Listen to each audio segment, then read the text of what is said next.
اما بعد فاعوذ باللہ من الشیطان الرجیم بسم اللہ الرحمن الرحیم رب اشرح لی صدری ویسر لی امری واحلل عقدۃ من لسانی یفقہوا قولی وقال النبی صلی اللہ علیہ وسلم اوتیت جوامع الکلم او کما قال صلی اللہ علیہ وسلم۔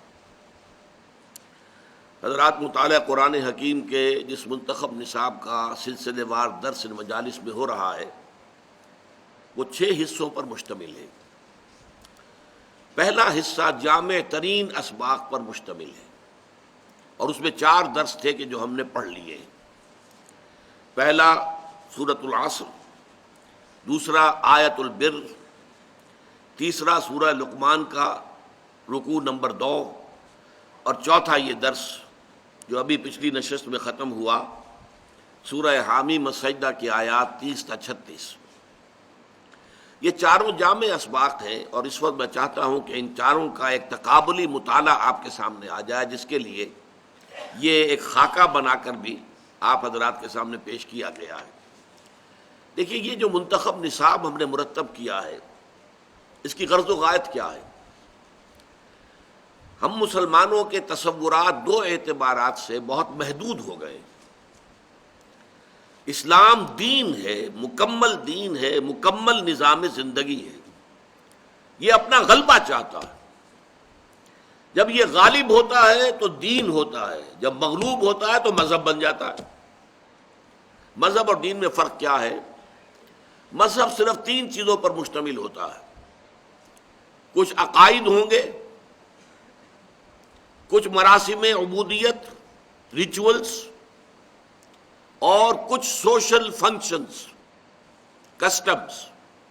بچہ پیدا ہو تو اس کو کیسے سیریمنی کیا ہونی چاہیے، عقیقہ ہو، بیپٹائز کیا جائے، کیا کیا جائے۔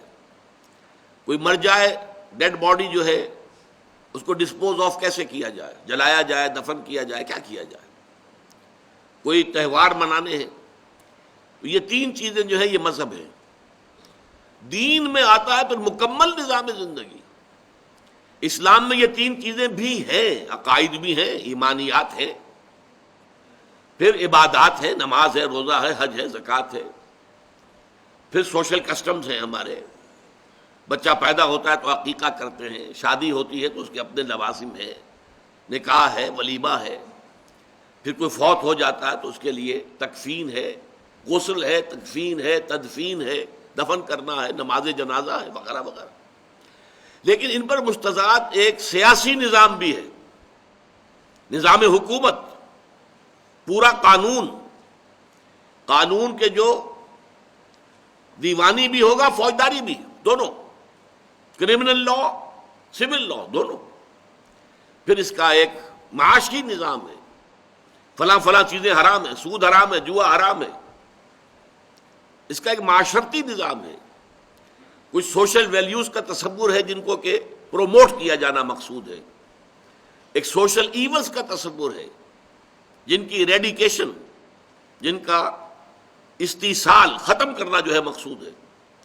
تو اسلام جو ہے، میں 3 جمع کر کے کہا کرتا ہوں، 6 چیزوں پر مشتمل ہے۔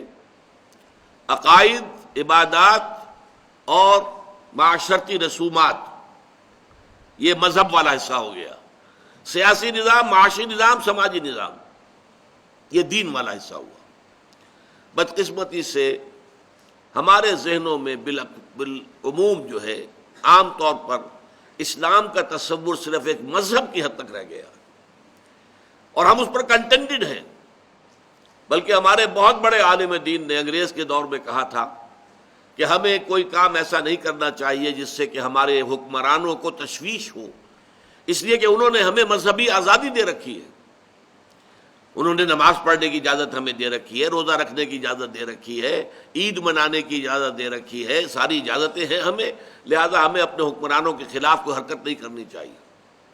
جس پر علامہ اقبال نے پھر پھپتی چست کی تھی، ملا کو جو ہے ہند میں سجدے کی اجازت، ناداں یہ سمجھتا ہے کہ اسلام ہے آزاد۔ اسلام کہاں آزاد ہے؟ اسلام کا قانون فوجداری وہ تو یہاں نافذ نہیں ہے، اسلام کا سول قانون وہ تو نافذ نہیں ہے۔ شراب کے یہاں لائسنس ہیں، ٹھیکے ہیں، زنا کے ٹھیکے ہیں، زنا کے اڈے ہیں.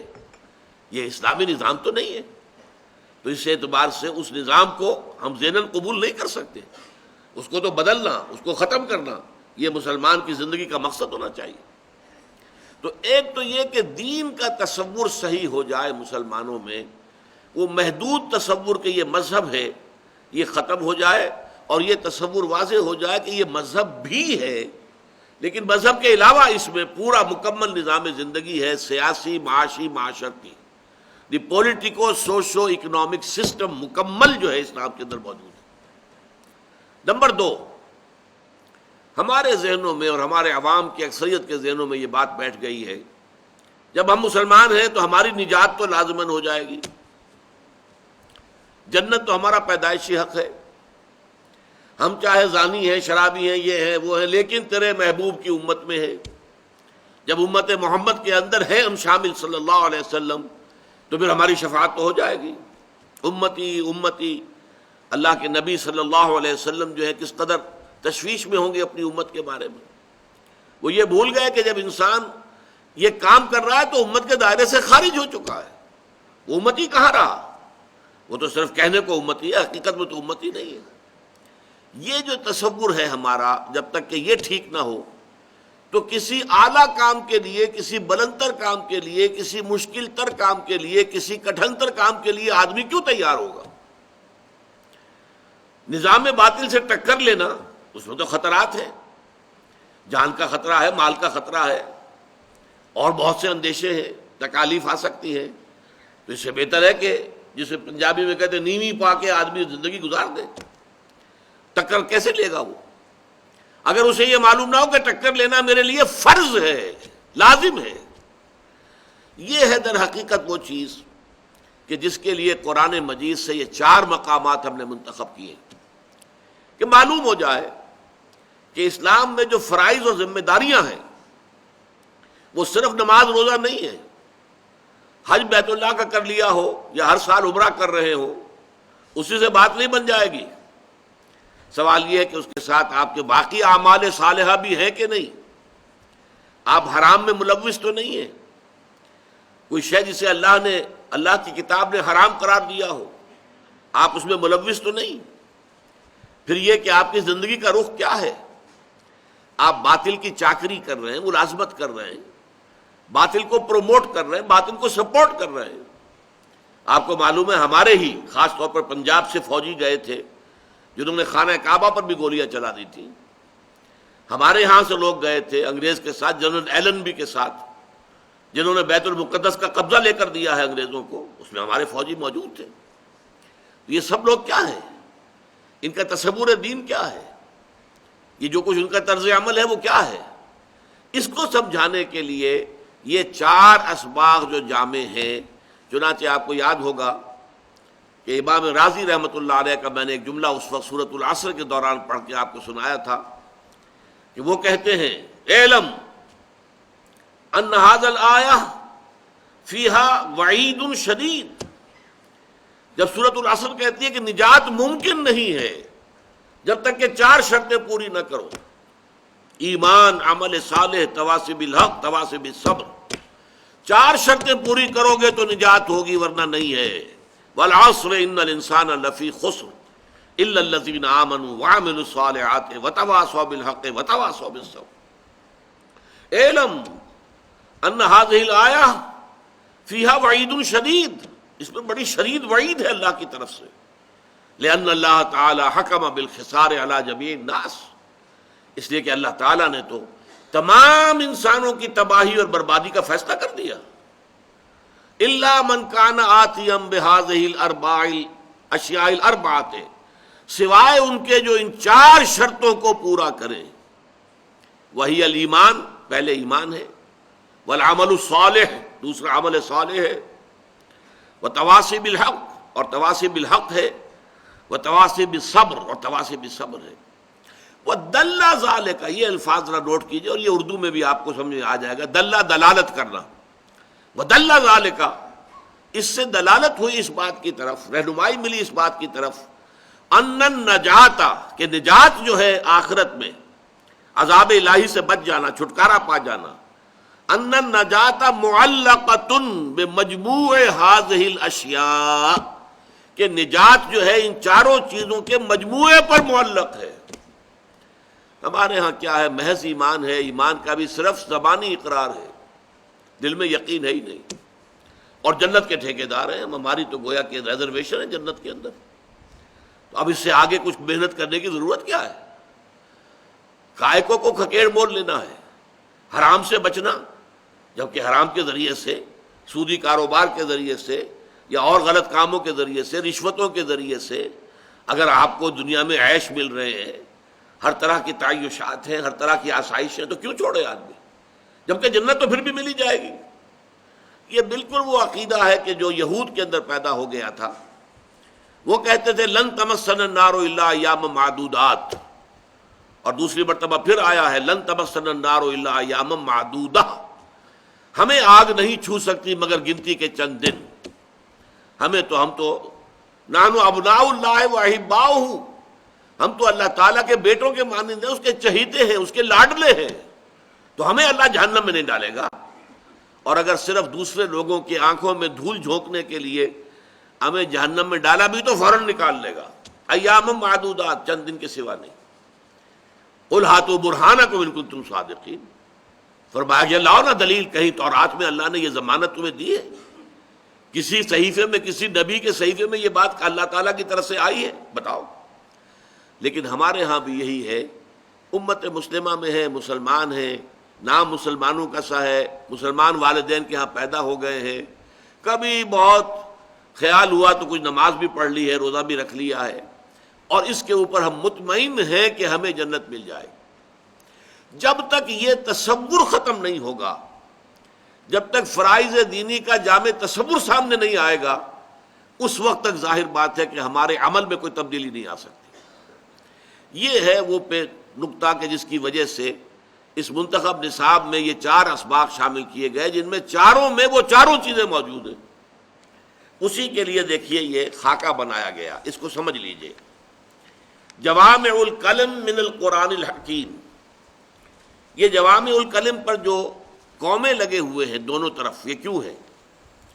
اس لیے کہ یہ الفاظ ایک حدیث میں آئے ہیں۔ حضور نے فرمایا صلی اللہ علیہ وسلم اوتی تو جوامع الکلم، مجھے اللہ تعالیٰ نے بہت جامع کلمات عطا کیے ہیں۔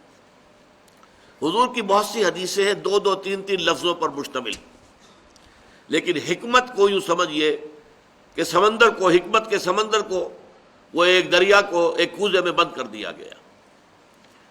تو اس حوالے سے یہ جوامع الکلم، خاص جامع باتیں چند الفاظ کے اندر، اور بہت زیادہ ہدایت اور حکمت اور معرفت، اگر اس کو بند کر دیا جائے تو انہیں کہیں گے جوامع الکلم۔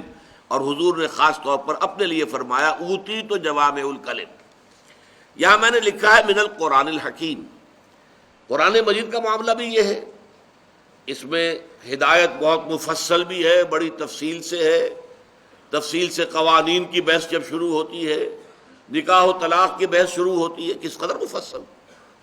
لیکن جوامع الکلم، جہاں پہ کہ چند لفظوں کے اندر بہت بڑی حقیقت سمو دی گئی ہو، تو یہ 4 اسباق جو ہیں جوامع الکلم من القرآن الحکیم، قرآن حکیم کے جوامع الکلم، یعنی مطالعہ قرآن حکیم کے منتخب نصاب کے حصہ اول میں شامل 4 جامع اسباق کا خلاصہ۔ اب اس میں سب سے نیچے دیکھیے لکھا ہوا بیس لائن، افقی قاعدہ۔ یہ سورۃ العصر میں جو 4 چیزیں آئی ہیں، ایمان، عمل صالح، تواصب الحق، تواصب الصبر، یہ پہلا سبق ہے درس اول لوازم نجات سورۃ العصر۔ یہاں ہم بیان کر چکے ہیں، دوبارہ ذہن میں تازہ کر دیجئے۔ ایمان اگر صرف زبان پر ہے، دل میں نہیں ہے، تو عمل درست نہیں ہوگا،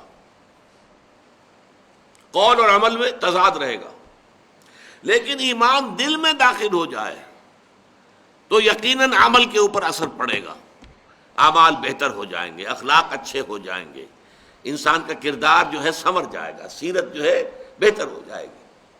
اب اس میں یہ ہے، اس ایمان کا دل میں داخل ہونے کے مراتب ہیں، پھر کتنا گہرا گیا، کتنا گہرا گیا، کتنا گہرا گیا، کتنا گہرا گیا، اس کی بات اگلے اسباق کے اندر ہوگی۔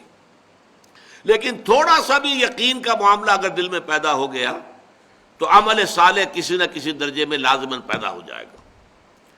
عمل صالح جب میچور ہو جائے گا اس سے لازماً تواصی بالحق پیدا ہوگا۔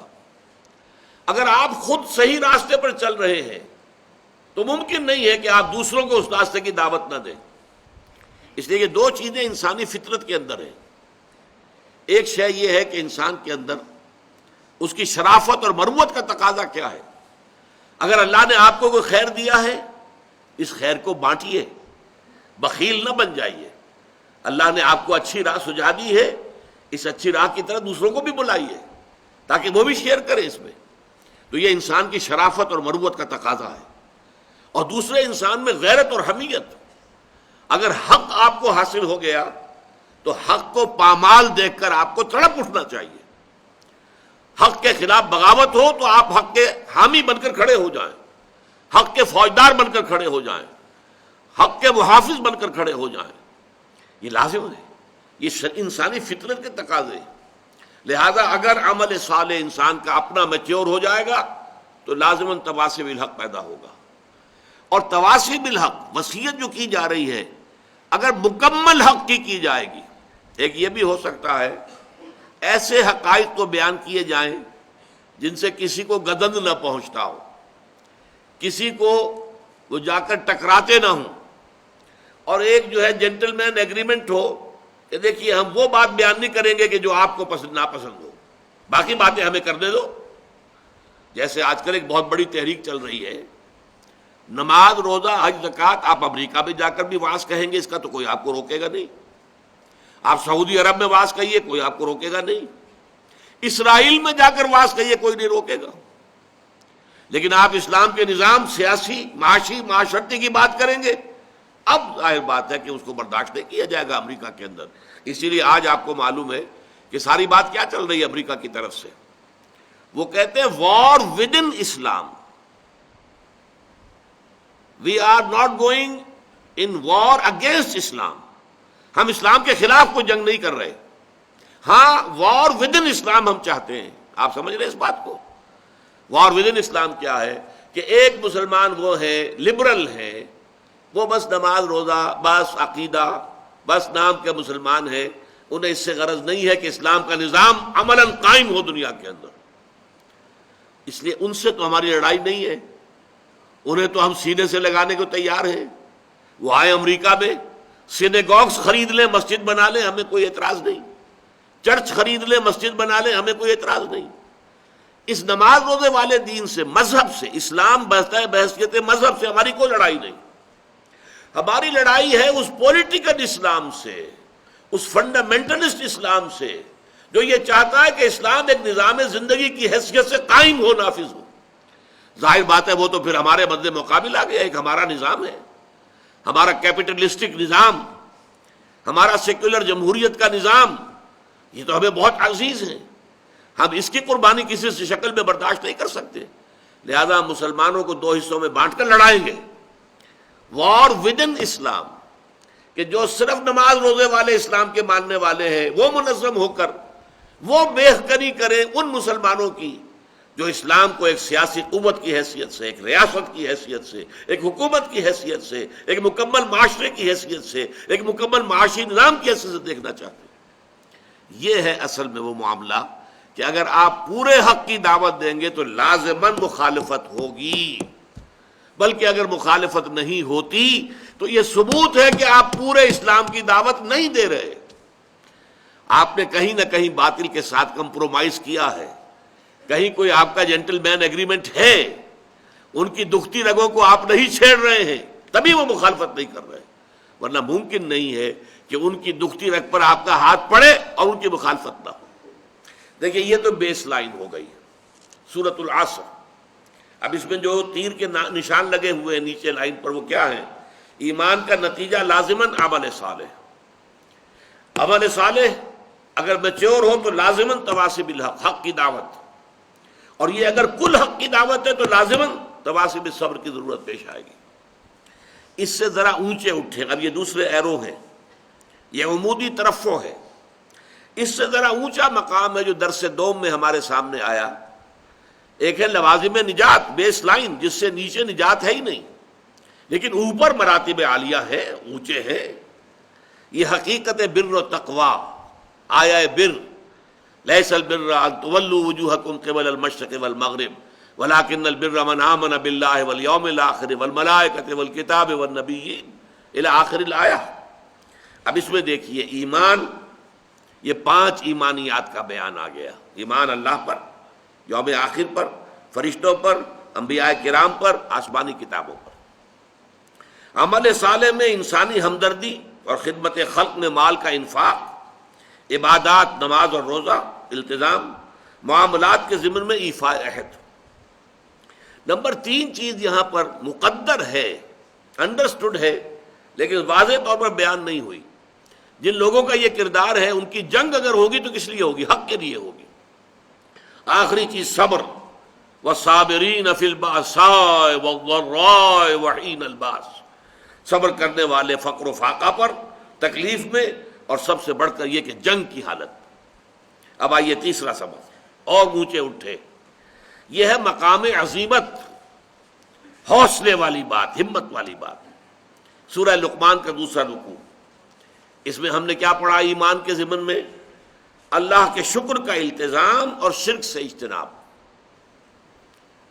وَلَقَدْ آتَيْنَا لُقْمَانَ الْحِكْمَةَ أَنِ اشْكُرْ لِلَّهِ، اللہ کا شکر.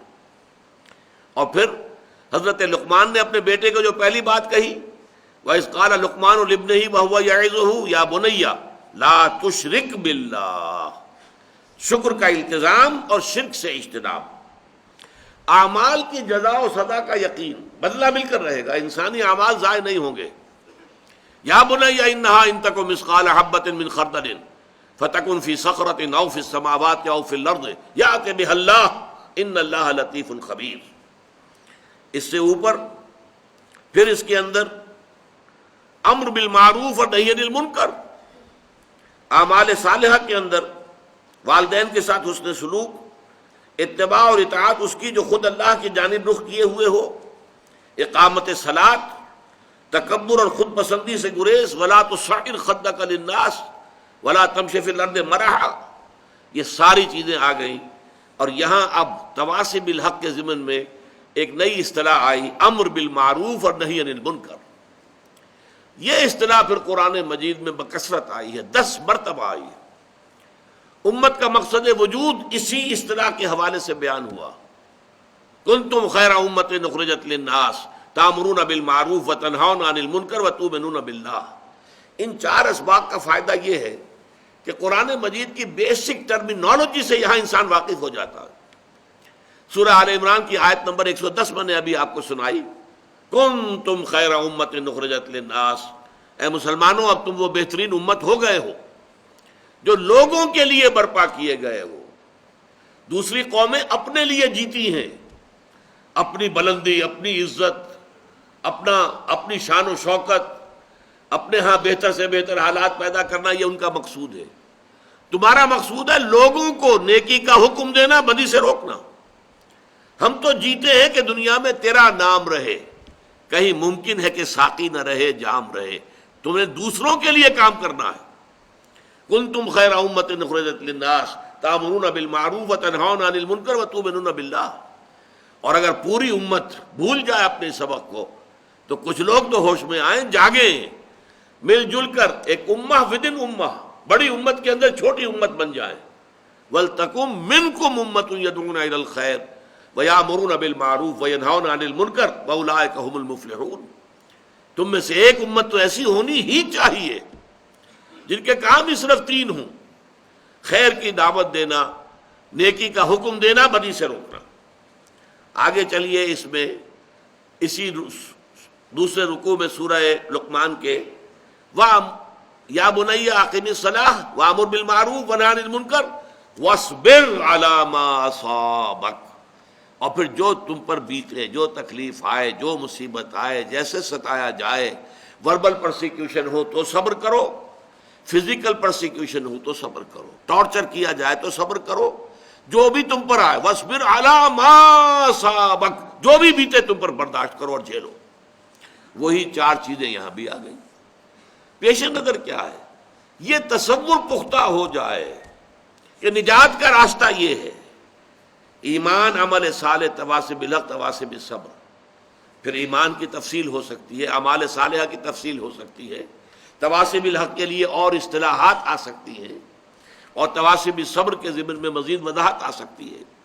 اس کے بعد یہ آخری درس جو ابھی ہمارا ختم ہوا پچھلی نشست میں، یہ ہے بلند ترین مقام کہ ان کا را بلندست آشیانہ۔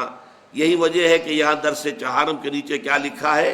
حظ عظیم۔ یہ الفاظ میں نے انہی دروس سے لیے، مقام عظیمت، چونکہ سورہ لقمان میں یہ لفظ آیا ہے، یا بنی اقم الصلاۃ وامر بالمعروف ونہی عن المنکر واصبر علی ما اصابک ان ذلک من عزم الامور۔ یہ بڑے ہمت کے کاموں میں سے ہے۔ تو مقام عظیمت یہ ہے، مقام و مرتبہ عظیمت۔ اور حظ عظیم، وما یلقاها الا الذین صبروا وما یلقاها الا ذو حظ عظیم۔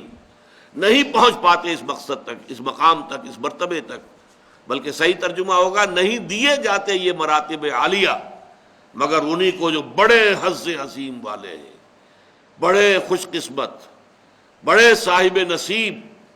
اور پھر اس کے اندر مرتبہ ولایت، جیسا کہ میں نے عرض کیا، ان الذین قالوا ربنا اللہ ثم استقاموا تتنزل علیہم الملائکۃ الا تخافوا ولا تحزنوا وابشروا بالجنۃ التی کنتم توعدون نحن اولیاؤکم فی الحیاۃ الدنیا وفی الآخرہ۔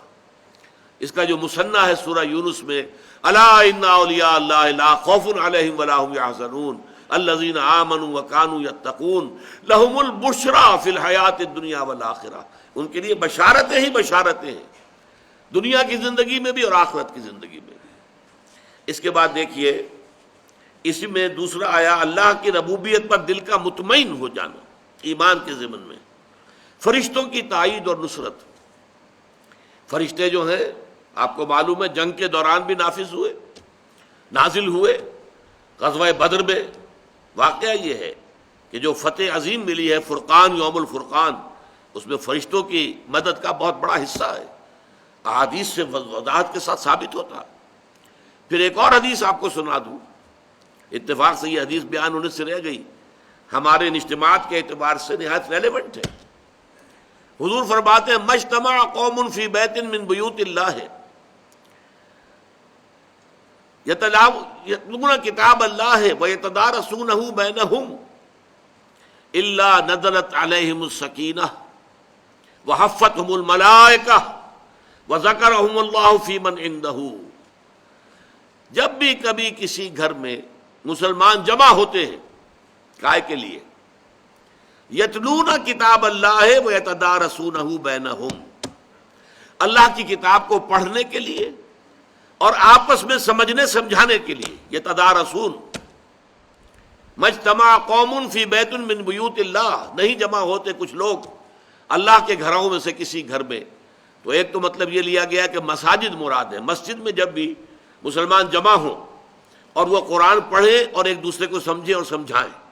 لیکن ایک رائے یہ بھی ہے کہ جس گھر میں بھی یہ کام ہو، اس حدیث میں جو خبر دی گئی ہے وہ ان سب کے لیے، محدثین نے اس کی شرح کی ہے۔ مجتمع قوم فی بیت من بیوت اللہ یتلون کتاب اللہ ویتدارسونہ بینہم الا نزلت علیہم السکینۃ وحفتہم الملائکۃ وذکرہم اللہ فی من عندہ، مگر یہ کہ ان پر سکینت نازل ہوتی ہے اللہ کی طرف سے، اور اللہ کی رحمت انہیں ڈھانپ لیتی ہے، اور فرشتے ان کے گرد گھیرا ڈال لیتے ہیں، اور اللہ تعالیٰ ان کا ذکر کرتا ہے ملائکہ مقربین کی محفل میں۔ دیکھو میرے بندے، جنہوں نے مجھے دیکھا نہیں ہے، مجھ پر غیب میں ایمان رکھتے ہیں، اور میری کتاب سے یہ محبت اور عشق ہے کہ اس وقت وہ فلاں جگہ پر جمع ہو کر، صرف اس لیے، کوئی اور غرض نہیں۔ آپ سوچئے، آپ کے یہاں آنے کی کوئی اور غرض ہے؟ کیا یہ کوئی کسی پولیٹیکل پارٹی کا جلسہ ہے؟ کیا یہ کسی الیکشن کی تمہید ہے؟ کیا کسی اور اعتبار سے کسی فرقے واریت کی بات ہے؟ کسی فرقے کو کنڈم کرنا مقصود ہے یا کسی خاص فرقے کی طرف دعوت دینا مقصود؟ قطعاً نہیں. ایک ہی مقصد، اللہ کی کتاب کو سمجھیں. تو جو لوگ بھی اس کے لیے یتلون کتاب اللہ و یتدارسونہ بینہم، اس مقصد کے لیے جمع ہوتے ہیں، ان پر اللہ تعالیٰ کی رحمت جو ہے انہیں ڈھانپ لیتی ہے، سکینت ان پر نازل ہوتی ہے، فرشتے ان کے گرد گھیرا ڈالتے ہیں، اور اللہ تعالیٰ ذکر کرتا ہے ملائکہ مقربین کی محفل میں کہ دیکھو میرے بندے میری کتاب کا مطالعہ کرنے کے لیے میرے فلاں مقام پر جمع ہیں. تو یہ ہے فرشتوں کی تائید، آخرت اور جنت کی نعمتوں کا یقین. لکم فیہا ما تشتہی انفسکم ولکم فیہا ما تدعون. پھر یہ کہ اللہ تعالیٰ کی صفات غفور، رحیم، سمیع اور علیم. اس کے بعد جو اس میں آیا تھا لفظ استقامت، جس کے بارے میں نے عرض کیا تھا کہ اس استقامت کے اندر قیامت مضمر ہے. کہہ دینا میرا رب اللہ ہے، اس پر استقامت کے معنی کیا ہوں گے؟ اب اللہ کا ہر حکم واجب التنفیذ، واجب التعمیل، واجب الاطاعت، ورنہ استقامت کہاں ہوئی؟ من رضی باللہ ربا وبمحمد رسولا وبالاسلام دینا، جو شخص راضی ہو گیا، جس کا دل ٹھک گیا کہ اللہ میرا رب ہے، محمد میرے رسول ہیں اور اسلام میرا دین ہے. اگر یہ کیفیت ہو گئی ہے تو اب محمد کا، اللہ کا، اسلام کا، قرآن کا کوئی حکم ایسا نہ ہو کہ جسے پسے پش ڈال دیا جائے. یہ استقامت، اطاعت سب سے پہلے. پھر ایک استقامت باطنی ہے، اللہ کی رضا پر راضی رہنا، جو کچھ ہو رہا ہے اللہ کی مرضی سے ہو رہا ہے. ہمارے والد صاحب ایک واقعہ سنایا کرتے تھے، یہ غالباً 1919 میں پلیگ بہت بڑی پھیلی تھی، اور ایک تھے اللہ کے بندے، ولی اللہ، صوفی، وہ صوفیاء کرام میں سے حصار میں عبد الصمد خان صاحب، جنہیں حضور جی کہا جاتا تھا، وہ پھر پاکستان میں بھی آ گئے تھے. یہ جو مسجد ہے انارکلی کے چوک میں، مسلم مسجد، اس کا سنگ بنیاد انہی کا رکھا ہوا ہے. وہ حضرت جی، ان کے 2 جوان بیٹے تھے، ایک ہی دن میں دونوں فوت، انتہائی خوبصورت. یہ پٹھان تھے کیبل پور کے علاقے کے، نہایت وجیح، سرخ و سفید رنگت، 2 جوان بیٹے، اور ایک دن میں دونوں بچے ختم ہوئے. ہمارے والد صاحب بتاتے تھے کہ میں چشمدید گواہ ہوں کہ جب لوگ گئے ہیں، میں بھی گیا ہوں، میں نے دیکھا کہ حضرت جی عبد الصمد خان صاحب رحمت اللہ علیہ، ان کے چہرے پر ملال کا کوئی اثر نہیں تھا، اسی طرح دمکتا ہوا چہرہ، اسی طرح خوش و خرم. لوگ کہتے تھے حضور بڑا افسوس ہے. بھائی وہ افسوس کا ہے کا، اللہ کا مال تھا، اللہ نے لے لیا.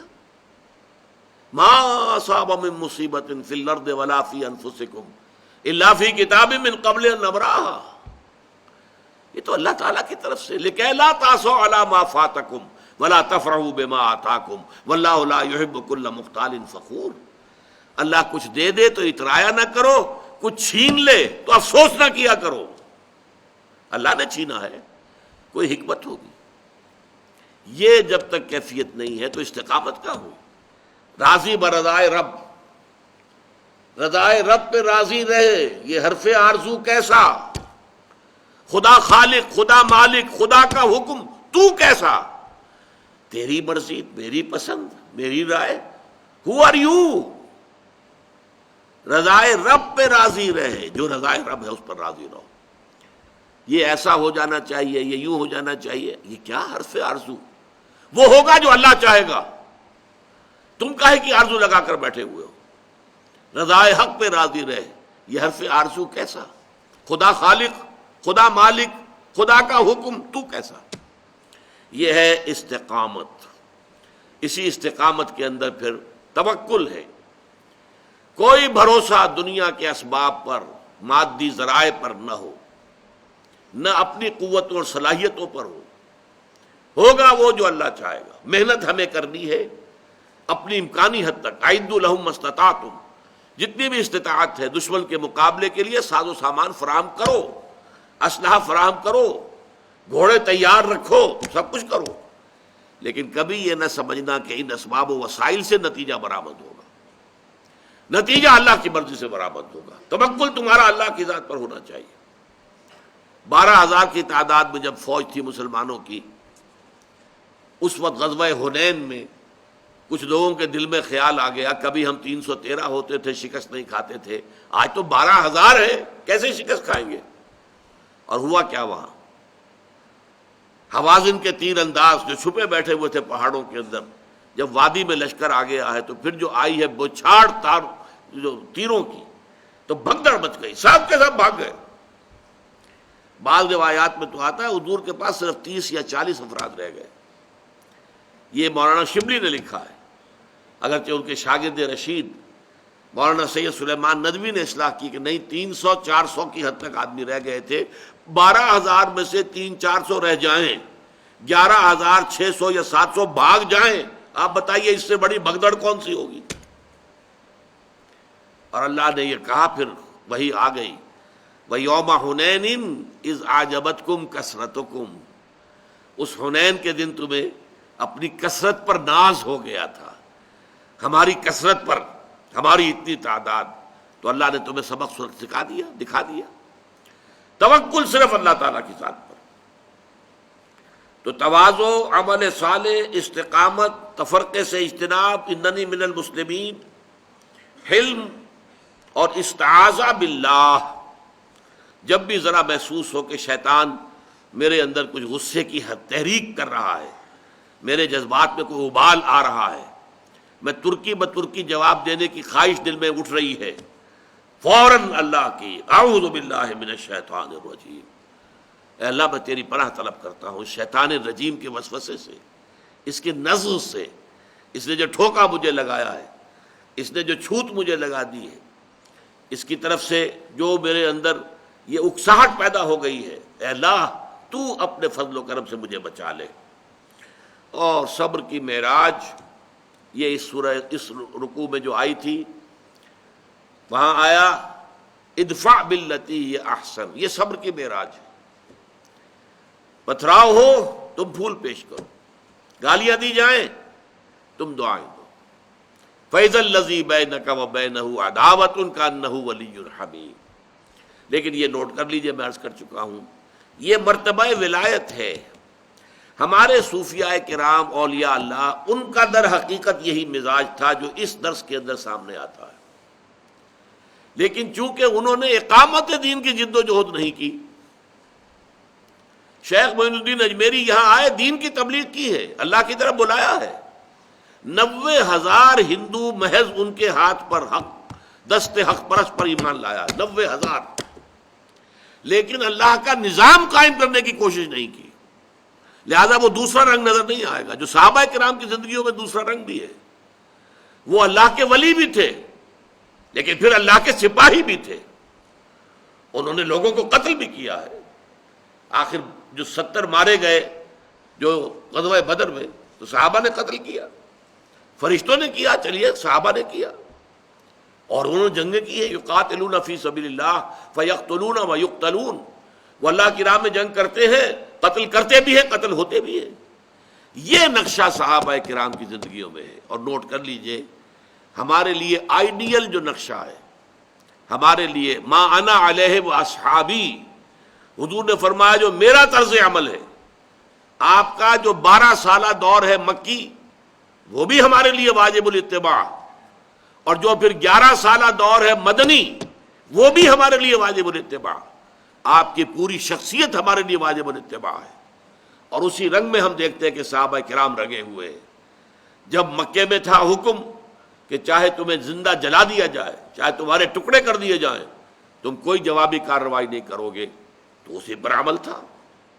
اور جب مدینے میں آ کر حکم ہو گیا قاتلوا فی سبیل اللہ الذین یقاتلونکم، اب جنگ کرو اللہ کی راہ میں ان لوگوں سے جو تم سے جنگ کر رہے ہیں، اب اس پر عمل کیا، جانیں بھی دیں اور جام شہادت بھی نوش کیے. وہ ہے مکمل اسوہ. البتہ یہ ہے جو مرتبہ ولایت اور مقام دعوت. اللہ تعالی ہمیں حق کو سمجھنے کی توفیق عطا فرمائے، ہمارا تصور دین جامع ہو جائے، اور تصور فرائض دینی ہمارے سامنے واضح ہو جائے کہ نجات کا راستہ کیا ہے، اس کے لوازم کیا ہیں، اس کی شرائط کیا ہیں، اور ان پر پھر مدارج ہیں، ایک کے اوپر دوسری منزل، دوسرے پر تیسری منزل، یہ 4 منزلیں ہیں جو اس میں آپ کے سامنے آ گئی ہیں۔ اس کو کاغذ کو اپنے سامنے رکھیے گا، اگر آپ کی میز پر شیشہ ہے اس کے نیچے لگا لیجئے، اس کے حوالے سے ذرا ان چیزوں کو ذہن میں تازہ کرتے رہیں تاکہ یہ 4 اسباق جو ہیں ان کا خلاصہ آپ کے ذہن میں محفوظ رہے۔ اقول قولی ھذا واستغفر اللہ لی ولکم ولسائر المسلمین والمسلمات۔